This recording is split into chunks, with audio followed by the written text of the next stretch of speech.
Good afternoon, students. Good afternoon, sir.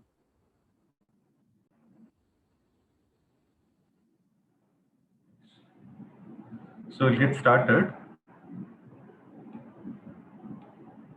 Yesterday, the last topic that we discussed was, I showed you the clock rule, right? How to find the direction of magnetic field depending on the direction of current in a particular loop. So just to recollect the concept before we go to the next point, I just want to stress on one point. Please make a note of it. Whenever you talk about a current carrying conductor placed in magnetic field,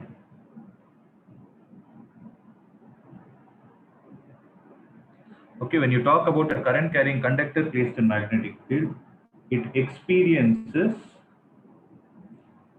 force. Please underline this. So when you talk about a current carrying conductor in magnetic field, it experiences force. Whereas when you talk about a current carrying loop,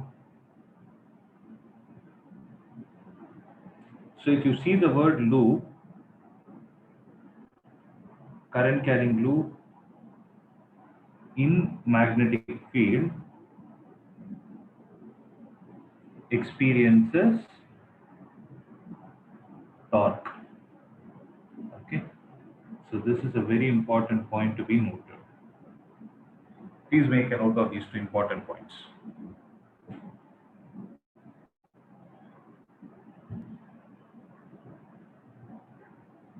Okay, now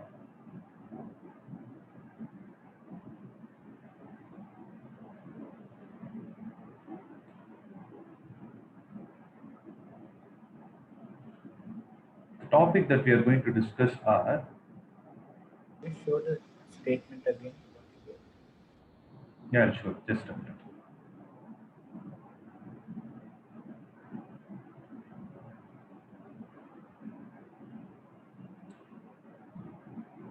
One minute, you should be able to see. Just a minute.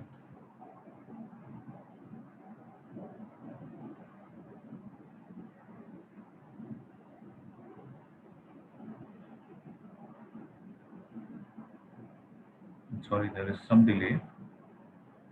Yeah. So current carrying loop placed in external magnetic field experiences torque.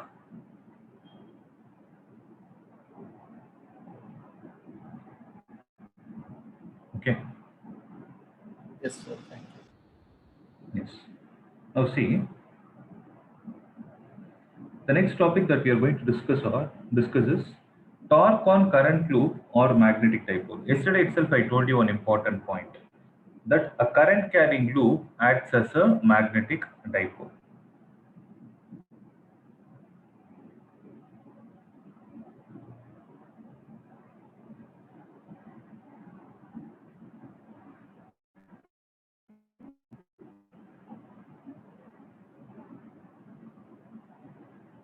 Not sure what is the issue. Just a minute. So yesterday I told you an important point, that a current carrying loop acts as a magnetic dipole, because when you talk about a loop, when you look at the loop from one of the sides, then if the current is flowing in clockwise direction, then it will show the south pole. If the same loop you see from the back side, it is going to show you the north pole. So this is the loop that we are going to consider, which is placed in an external magnetic field. Okay, now let's see how to start with this. We now show that a rectangular loop carrying a steady current I and is placed in a uniform magnetic field experiences torque. Okay, so before I explain these statements, let's try to figure it out. So let's consider a simple case like this. We first consider the simple case when a rectangular loop is placed such that a uniform magnetic field is in the plane of the loop. So if you take this as a rectangular loop, the magnetic field is in the plane of the loop. It is in this way. Okay. And let the value of that magnetic field be capital B. Okay. So what is going to be the direction of magnetic field? So the magnets are like this and the coil is like this. So the magnetic field is going to be from the north pole to the south pole. right? I hope you are able to visualize it as if there are two magnets lying on a paper. So if I take this table, there is a north pole here, south pole here. In between, there is a coil that is placed like this. Now, what is going to happen to this coil is the next question that we need to answer. Okay. Now, for simplicity, what I will do is I will take a different type of diagram. Observe. If I take this as the north pole, and if I take this as the south pole, and let's say the current carrying loop is placed here. I've drawn a very simple diagram. Okay. So this is going to be the direction of magnetic field, right? Let's say the current in the coil is flowing in the clockwise direction. Okay. Now, let's say this distance is A and this distance is B. Okay. Now, what do you think is going to happen? What do you think is going to happen?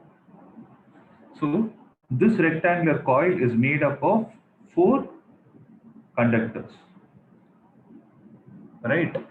So, out of which, if I look at the first conductor, it is like the first conductor is placed in the presence of an external magnetic field like this. Correct? So when a current carrying conductor is placed in external magnetic field, what happens to it? Experiences force. It experiences a force. So force experienced by the first current carrying conductor will be BIL sin theta. B into I into L is how much? I is B into sine of how much is angle between the length and between the current and the magnetic field. It is 90, right? BIB sine 90. And what is going to be the direction? If I make it as a vector, then what is going to be the direction in which this is going to act? So what will be the direction in which the force is going to act? So F vector is equal to I into L vector cross B vector. So L vector is in which direction? J cap cross B vector is in the direction of I cap. So what is J cross I? It is minus K. Okay. It is minus K cap. Right? Means if the current carrying conductor is like this, it starts experiencing a force in the downward direction. Okay. Similarly, what is going to be the force experienced by the second conductor? It is going to be B into I into the length is A into sine of how much is the angle?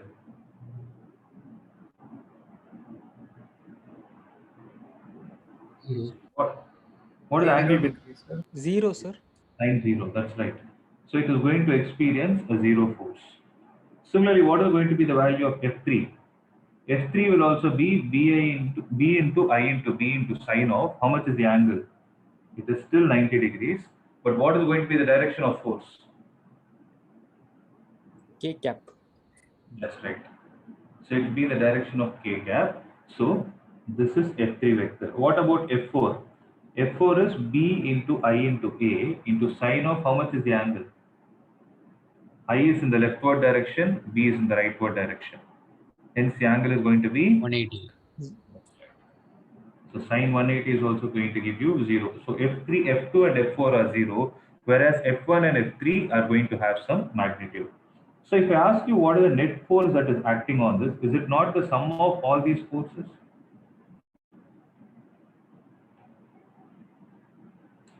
Right, F1 vector plus F2 vector plus F3 vector plus F4 vector. So if you add everything, you will get B into I into B into minus K cap plus B into I into B plus K cap. Answer is going to be 0. So from this, what is that we can conclude? When you place a current carrying loop in external magnetic field, the net force experienced by the loop is 0. Okay. So here I can conclude that the net force experienced by the loop is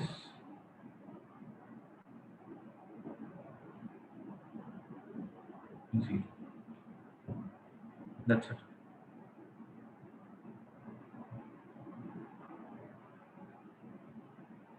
Okay, please make a note till this point.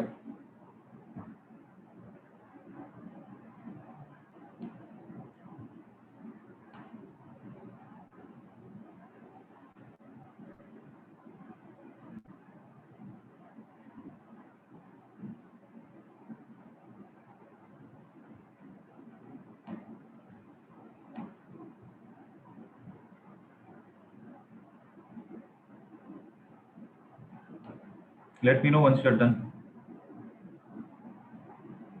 Done, sir. Done? Okay. Now,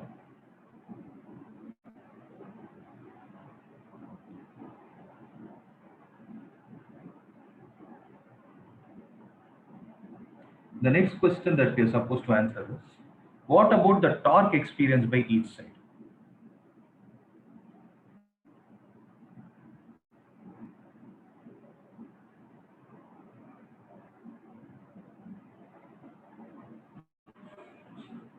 What is going to be the torque experienced by the first side? Okay. Since there is a force that is acting in the downward direction, so what is the formula for torque, guys? Torque is equal to force into perpendicular distance from where? From axis of rotation. Okay. So if I draw the coil like this, right, this is going to be the natural axis of rotation. So there is going to be a force in this direction, which I will call it as F1, and there is a force that is acting towards us, which I call it as F3. So the dotted lines represent that the force is away from us, and F3 is the force which is towards us. So torque 1 is equal to what? Force on the first particle into, on the first wire, into perpendicular distance from origin, or from the force. So what is this distance, guys?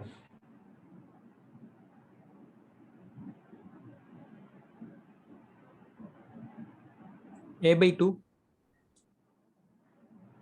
So it is A by 2. So F1 is F1 only, into the perpendicular distance is going to be A by 2. Okay. Similarly, what is going to be the torque experienced by second? It is going to be 0, because the force and the force itself is 0 on the second wire. Same is going to be the case with fourth. Then what about the third charge? So tau 3 will be equal to F3 into perpendicular distance from force. So F3 is how much? Okay, here F1 I didn't write it. F1 is nothing but B into I into B into A by 2. Here also it is going to be B into I into B into A by 2, because the perpendicular distance from F3 to the axis of rotation is still A by 2. Now we need to be concerned about the directions. What is the direction of torque 1 vector and torque 3 vector? Okay. So to find the direction of torque, it is R vector cross F vector, if you recollect the basics of what a torque means. So what is R vector, guys? So first one, for the first charge, if I take, the force is on this side. From force, this distance is R1. So R1 is in which direction? It is in the direction of I cap. Cross, what is the direction of force that it was acting? It is minus K cap for torque 1. Okay. So what is I cap cross K cap? So what is going to be the answer? It is minus J cap. So you are going to get the final answer as plus J cap. Means the torque on the first wire will act in the downward direction. What about the torque on the third particle?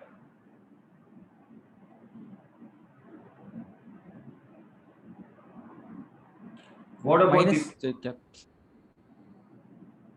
try and see, no? See, coil is like this. F3 is towards us. And what is this direction?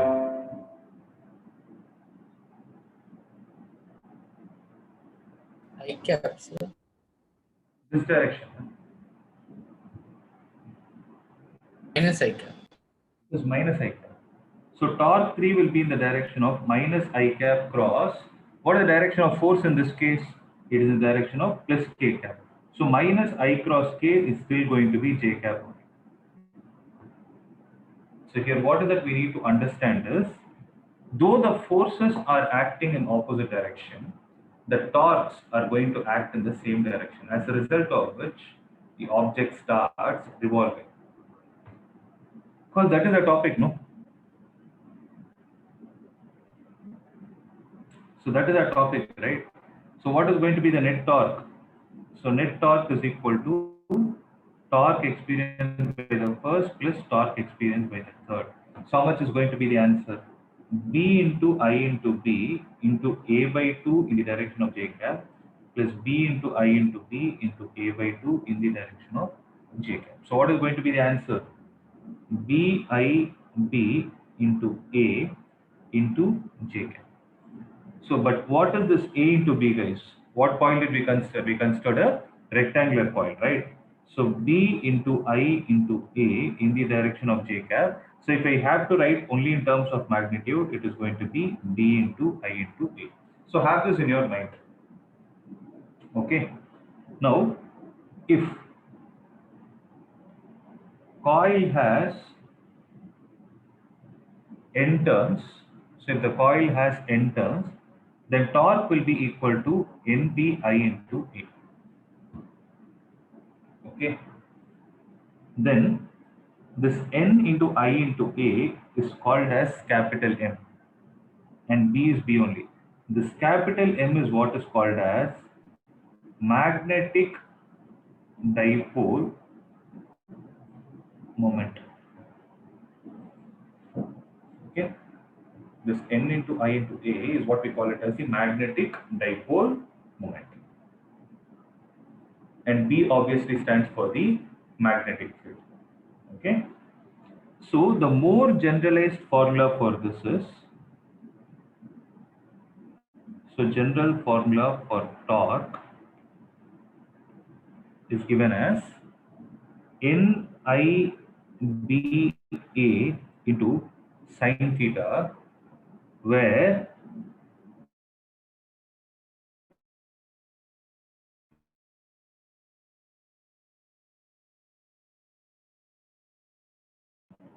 theta, where theta is angle between, 1 minute.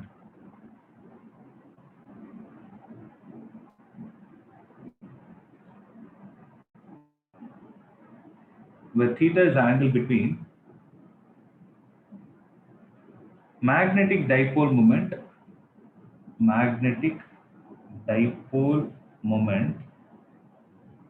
and magnetic field.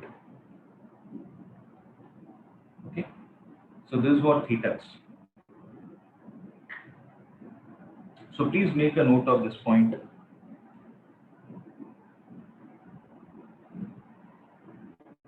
Sir, I have a doubt, sir. Okay, Ni. Sir, in that above formula, the torque is torque equals BI J cap, sir. Sir, can you explain that A alone, sir? What did you do here, sir? That BA you wrote it as A, sir. What is the reason, sir? Area. We considered a rectangle, no, of dimensions length into breadth. So A is the area, sir. A capital A is the area of the coil. Okay, I have to mention it here. Then B represents magnetic field. I represents current. Capital A represents area of the coil. Now is it fine? Yes, sir.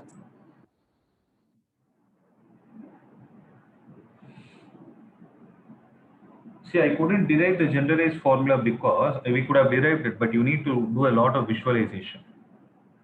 That is the reason I tried to simplify.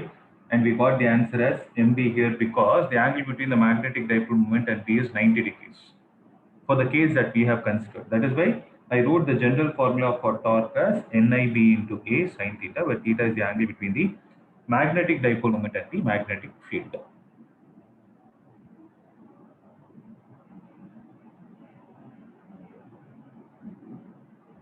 Okay. So now the question is how to find the direction of magnetic dipole moment.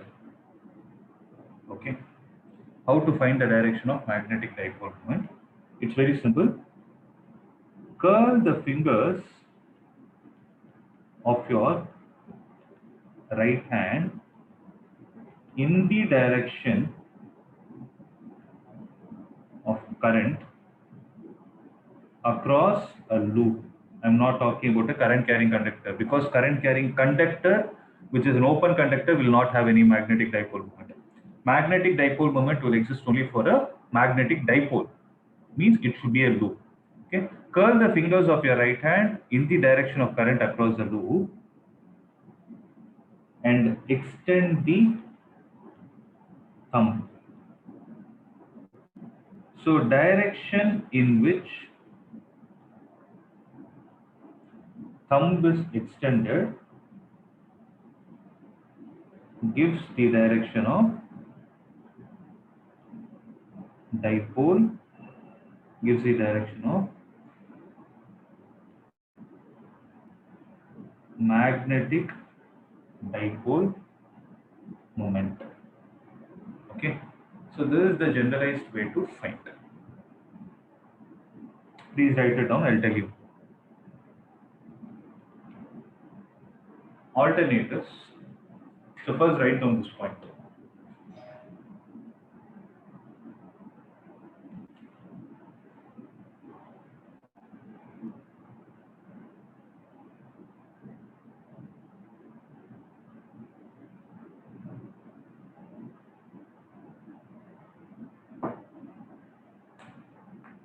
Next, the alternate point is like this. See, what is the direction of electric dipole moment? If I take an electric dipole, then electric dipole moment is from the negative to the positive charge. Okay. In magnetism, positive charge is similar to north pole. Okay, or north pole is similar to positive charge in electrostatics, and south pole is similar to negative charge in electrostatics. So this will be the direction of magnetic dipole moment M. So directly you can say magnetic dipole moment is directed from south pole to the north pole. But you know already how to find the direction of south pole and north pole. So if the current is flowing in the clockwise direction, then you are seeing the south pole. The current is flowing in the anti-clockwise direction, then you are seeing the north pole. Okay. So let me show you some examples. So if I take a loop like this, okay, and I say that the current is flowing in the clockwise direction.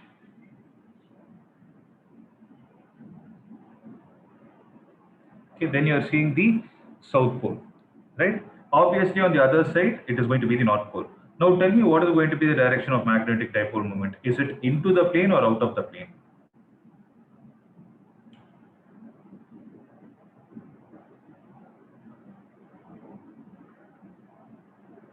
Is it going to be into the plane or out of the plane?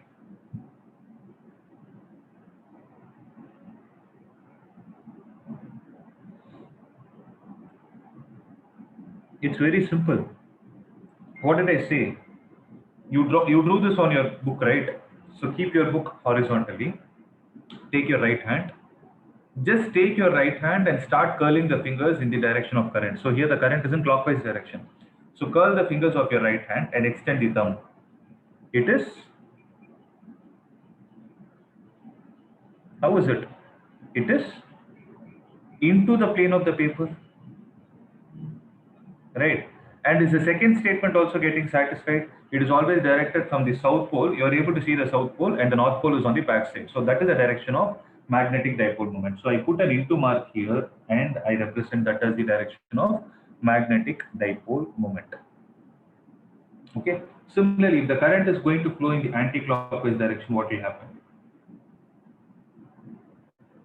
Then the magnetic Will that dipole of the moment. North Pole? So it will behave like the north pole. So when it is north pole has the tendency to receive the magnetic dipole moment. So it will be in this direction. So here I want you to be clear with two things. With the direction of magnetic field and the direction of magnetic dipole moment. I hope there is no confusion, right?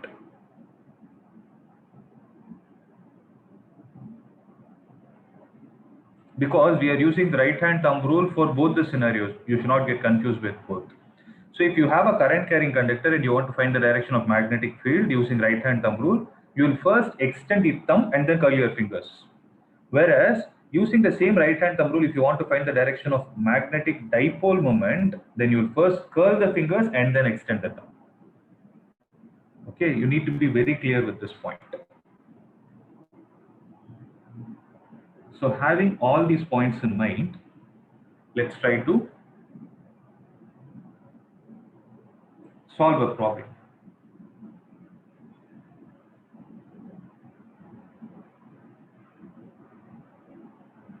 Let's try this.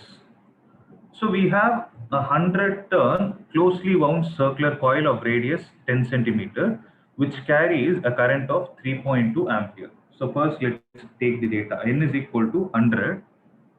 Radius of the coil is 10 into 10 power minus 2 meter. And current is how much? It is 3.2 ampere. So what is the field at the center of the coil and what is the magnetic moment of this coil? So first one. So how to find the field, guys? What is the formula for field? It is mu naught Ni divided by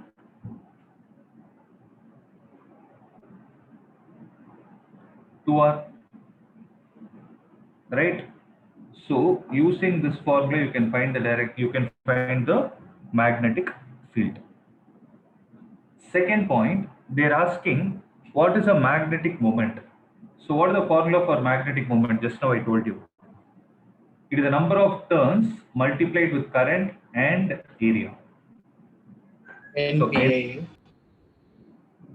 Sorry, can you repeat it? NBIA, sir. NBIA is torque. NBIA sin theta, sir. NBIA sin theta is also torque. Okay, then there is a confusion. I have to clarify this point. Listen. NBIA represents the torque, whereas N into I into A represents the magnetic dipole moment. That is what I told you here, no? Number of turns multiplied with the current and the area of the coil represents the magnetic dipole moment. Okay, sir, I understood now. Okay. So N into I into A.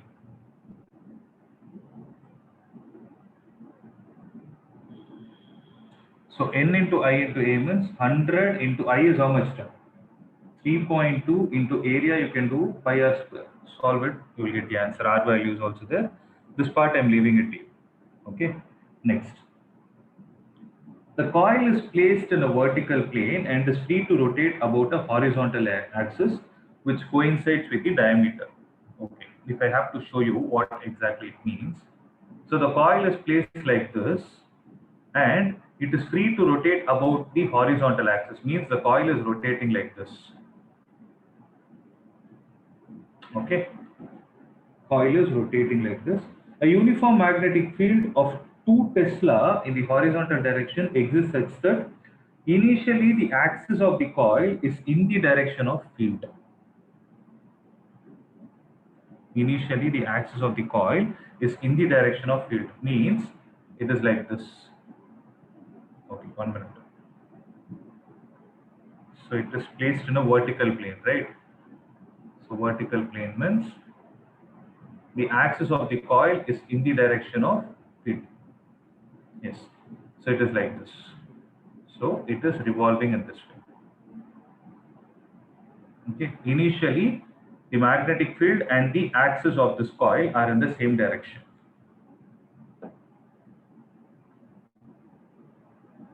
Oh, sorry. This is a circular coil, right? See, for a circular coil, what is going to be the direction of axis?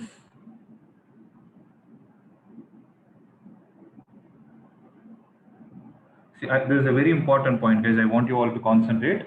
The coil is placed in vertical plane and is free to rotate about horizontal axis, which coincides with its diameter. There is a uniform magnetic field of 2 Tesla existing in the horizontal direction, and it exists in such a way that initially the axis is in the direction of field. Means if I take a coil like this, a circular coil, what is the direction of axis? Is this not the axis? Yes, sir. It is. Right. So the axis passes through the center and perpendicular. So indirectly what they are saying is the coil is like this and the field is perpendicular to it. Means the field is perpendicular to the coil but parallel to the axis. Now the coil rotates through an angle of 90 degrees under the influence of magnetic field. So initially the coil which was like this has taken a turn through 90 degrees. So initially what would have been the, what are the magnitudes of torque on the coil in the initial and final position? C. So torque in initial condition is how much? It is NIDA sin theta. So number of turns is 100 into I is 3.2, B is how much? Or simply I can say MB sin theta, because N into I into A is nothing but M. So can I write it as MB sin theta, guys? Yes, sir. So M you would have found it from the previous answer, previous question, that is 10 ampere meter square. So 10 into B is how much? 3.2 into sine of, this is where you need to be careful. What was the initial case? Sine?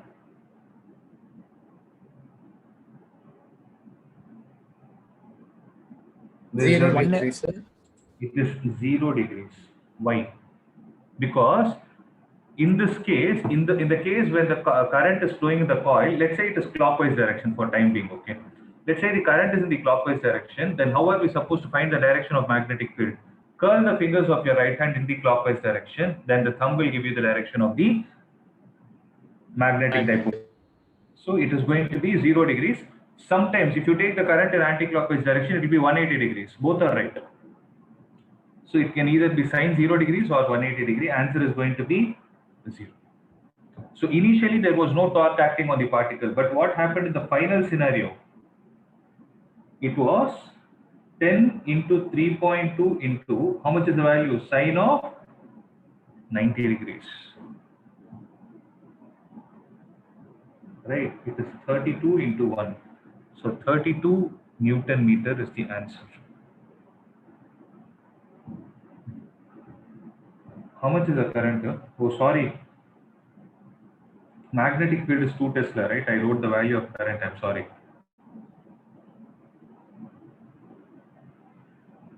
So it is 20 Newton meter. So this is the amount of torque experienced in the final scenario. I hope this point is also clear. Right? Next. Yes, sir. What is the angular speed acquired by the coil when it has rotated by 90 degrees? The moment of inertia of the coil is 0.1 kilogram per meter square. See, this concept of moment of inertia, the questions asked are very rare, but there is a possibility we'll get it also. So listen to this carefully. Now,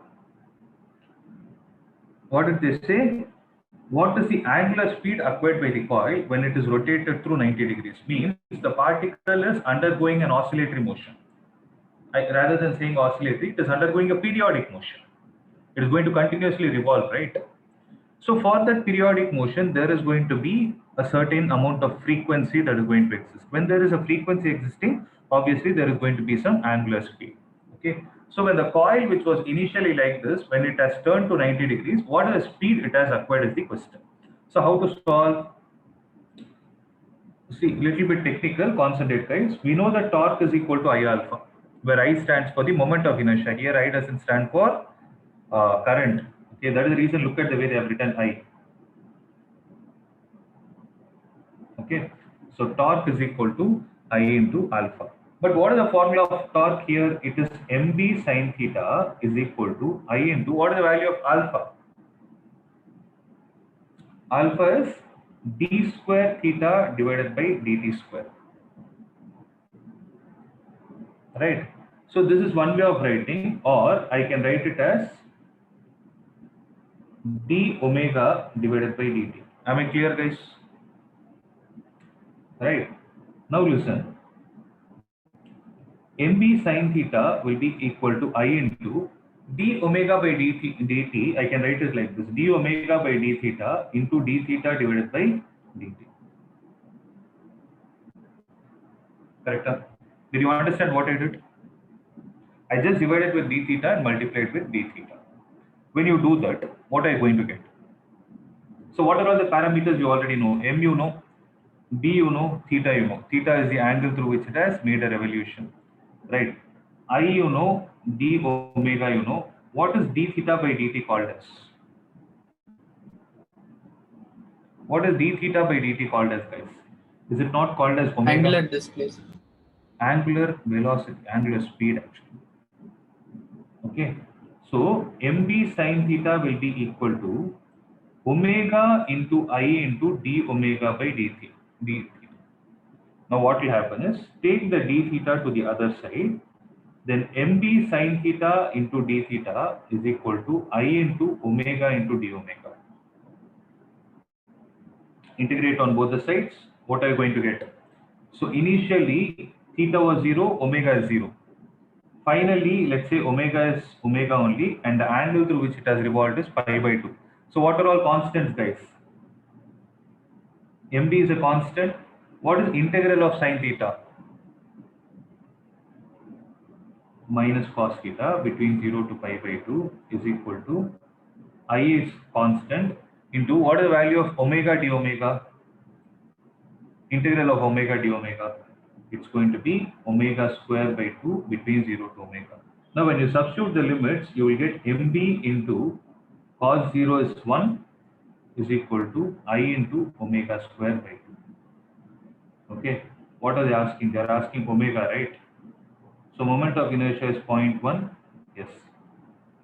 So m into b you would have already calculated, that is 20 into this 2 will come this side, 2 is equal to I is 0.1 omega square. So omega square is equal to 400. So omega will be equal to 20 radians per second.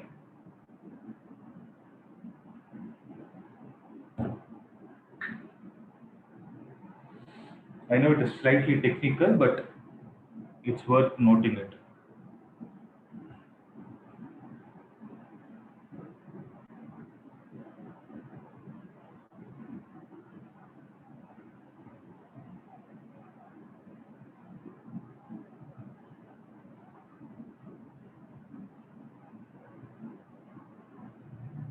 Sir, I have a doubt, sir. Tell me. How do we know where to multiply and divide by d theta, sir? Because t is not given here. It is because, look at this expression. This expression says theta is a variable. Okay, this expression says theta is a variable, but right side you don't have theta at all. So the only way you can involve theta is dividing and multiplying it. Okay, sir. The slightly of higher order thinking skill only, but write it down. Practice it again so that you will understand.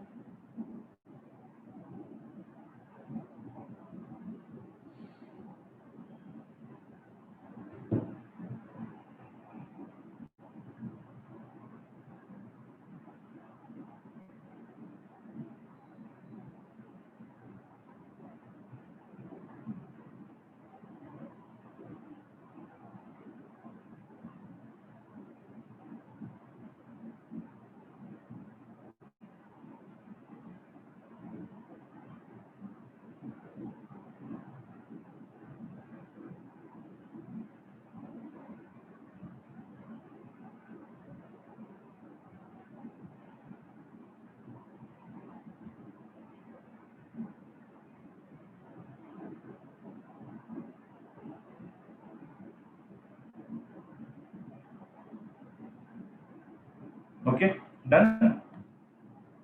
1 minute, sir. Yeah, right.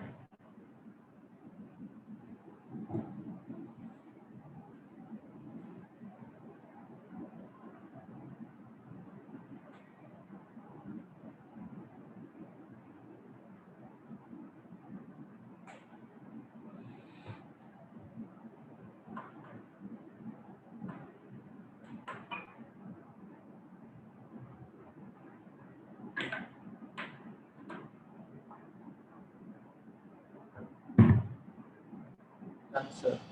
Yeah, okay. Now, after this, we need to see the application of it. The question is, why did we study all these things? Right.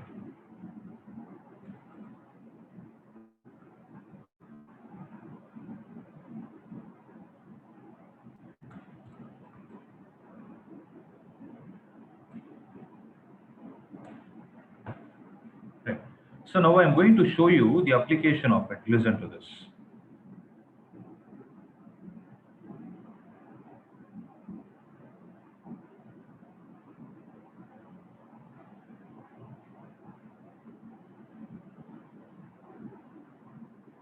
Galvanometer. 1 minute. Listen.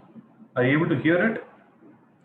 So the next application that we are going to see is, yesterday I would have told you, right? Why do we study this? When you look at the devices like galvanometer, ammeter, or voltmeter, you have a pointer which is revolving inside. How is it able to know that it is supposed to revolve? Right?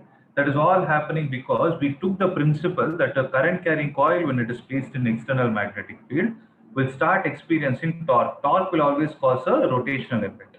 And due to that rotational effect only, the pointer is revolving. Okay. So that's why the next topic of discussion is moving coil galvanometer. And I would have already told you what a galvanometer is. What is it? So galvanometer is basically what? It is a sensitive device which will tell you about, Potentials. that it's voltmeter. Huh?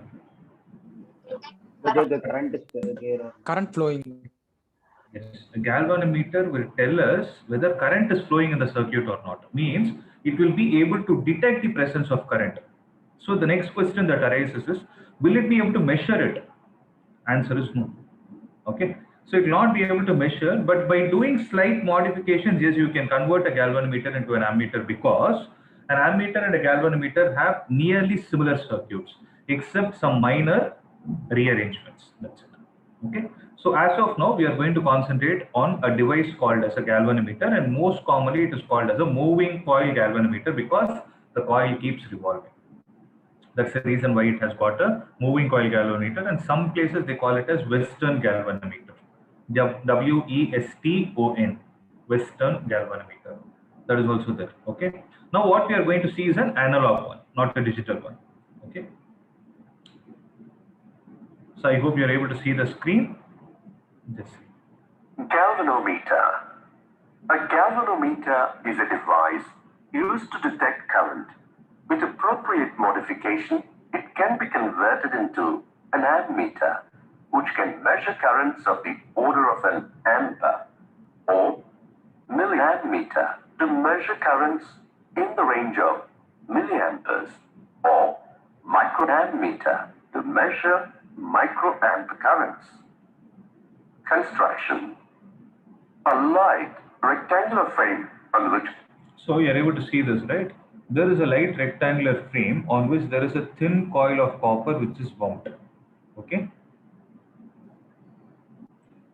The coil of thin copper wire is pivoted between two almost frictionless pivots. Okay. So you have the coil. You are actually seeing from the top view.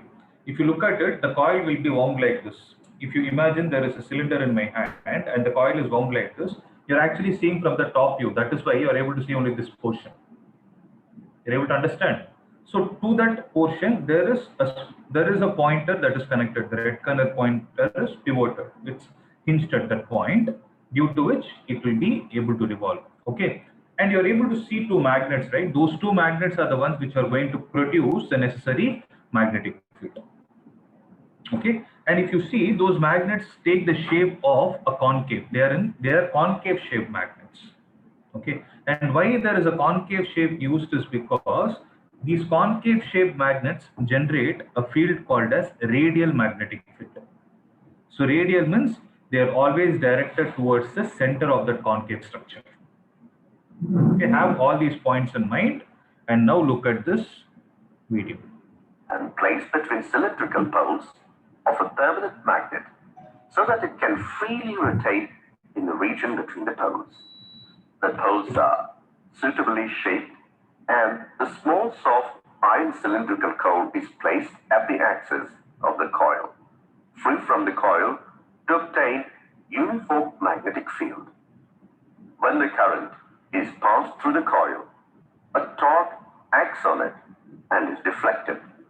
This deflection causes the restoring torque in the spiral springs attached at the two ends of the coil, and the coil attains a steady deflection. The pointer attached to the coil moves on a scale and indicates the current. Principle and working. The torque developed in the... So what do you think is the principle on which this device is working? We are clear with the logic. When a current carrying coil is placed in external magnetic field, it experiences torque, right? And did you see the way the field lines are drawn here? You're able to see these white color lines. Those white color lines are the radial magnetic fields. Okay. So what is the advantage of radial magnetic field is the radial magnetic fields will always be in the direction perpendicular to the coil. So however the coil is revolving, the radial magnetic field will always be in the direction perpendicular to it. Had there not been any concave shape, had they been in the shape of a bar magnet, okay, then what would have happened is the field would have made different angles at different instances, as a result of which the torque experience will not be constant. The torque experience will be changing based on the orientation. Whereas in this case, what will happen is due to the radial magnetic field, the magnetic dipole moment and the field are always perpendicular to each other. Okay. So when this is happening, when the current is flowing, the pointer will go to the end.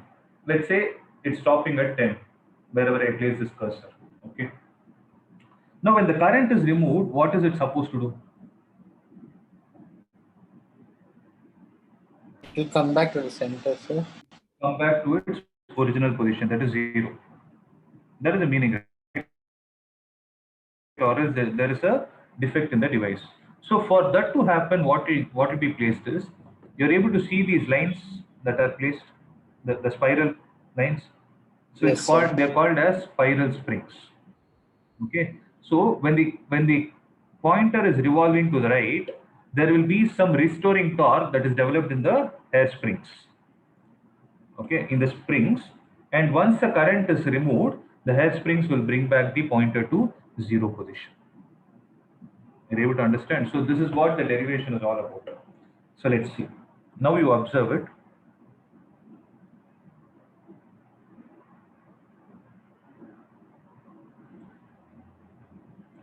So now we are going to see what is the principle. Given by tau equals to NIAB sine phi. Attached to the coil, moves on a scale and indicates the current. Principle and working. The torque developed in the coil due to the current passing through it is given by tau equals to NIAB sine theta. So first write down this one. So the torque that is developed in the coil is equal to NIAB sine theta, where N represents the number of turns in the coil, I represents the current, A is area, B is the magnetic field, and theta represents what? The angle between the magnetic dipole moment and the field.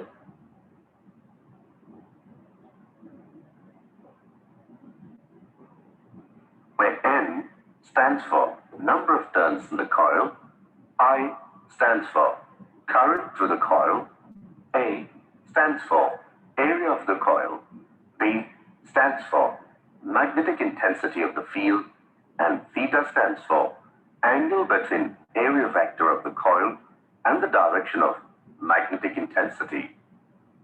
As the magnetic field is radial, angle between A bar and B bar.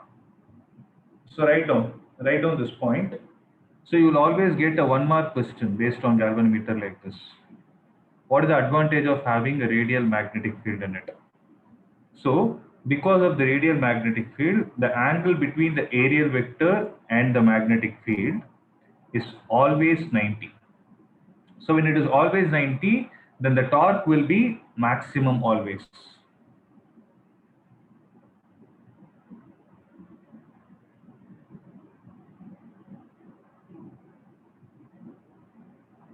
Is 90 degree in any position of the coil and sine 90 degree being 1. Tau equals to NI/AB. The restoring torque produced in the springs is direct. Okay. Is it clear till this step? Yes, sir. Now I'll explain it from the book. So you're able to see these springs, right? This is the hairspring and this is the radial magnetic field.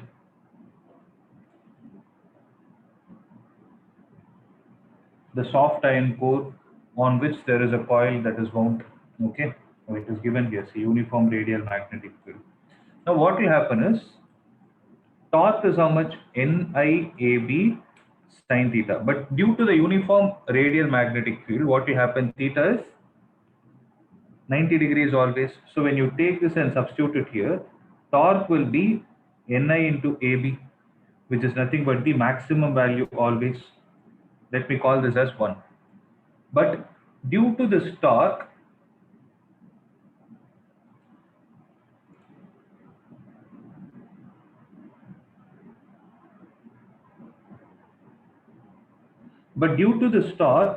can I say there will be a restoring torque acting in the spring?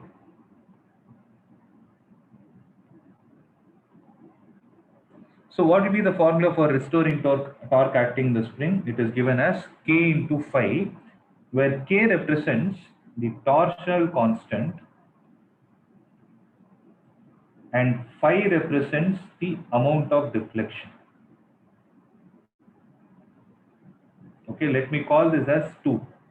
So what can we conclude? Can we conclude that Ni into AB is equal to K into phi? Is it clear till this step? Can you explain the K phi alone, sir? K phi is nothing but the restoring torque that is acting in the spring. See, for example, if there is a spring like this and you elongate it by a distance x, then what is the restoring force that is going to act in it? It is Kx. No? So here, instead of linear displacement, you have rotational motion. That is why I wrote K phi. Here K represents spring constant, here K represents torsional constant. So something with respect to rotation is torsional constant. So this torque generated is equal to the restoring torque. So from this, what can we conclude? Phi will be equal to NIAB divided by K. NIAB divided by K. Okay. Now, can I rearrange and write it as NBA divided by K into I? Yes, sir. Now observe, N is constant because number of turns is constant. B is constant because it's a uniform radial magnetic field. Area is constant because it's the same length.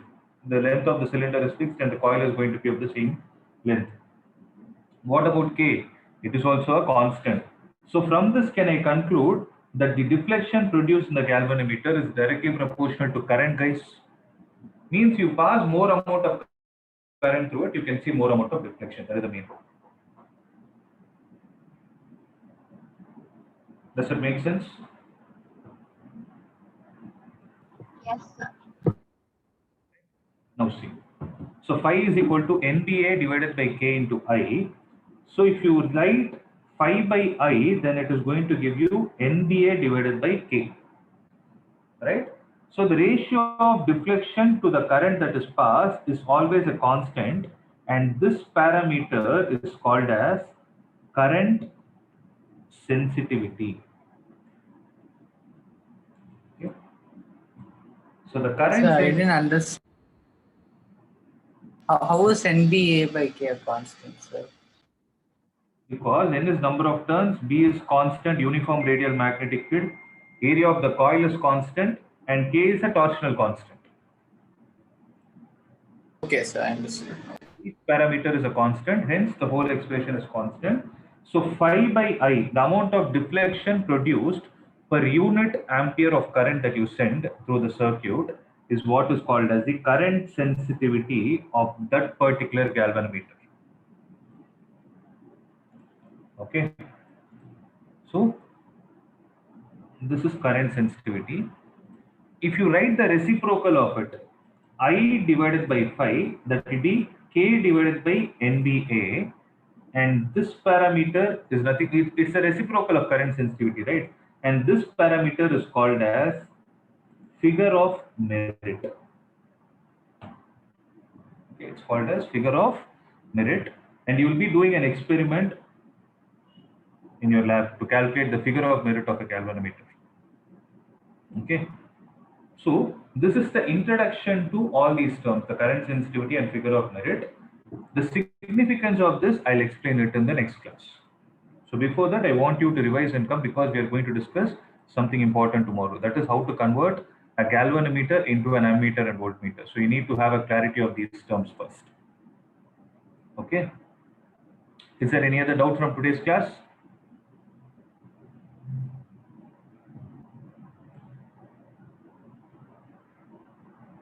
Is there any other doubt, guys?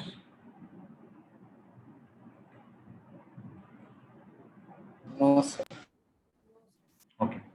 There is no doubt, we can wind up.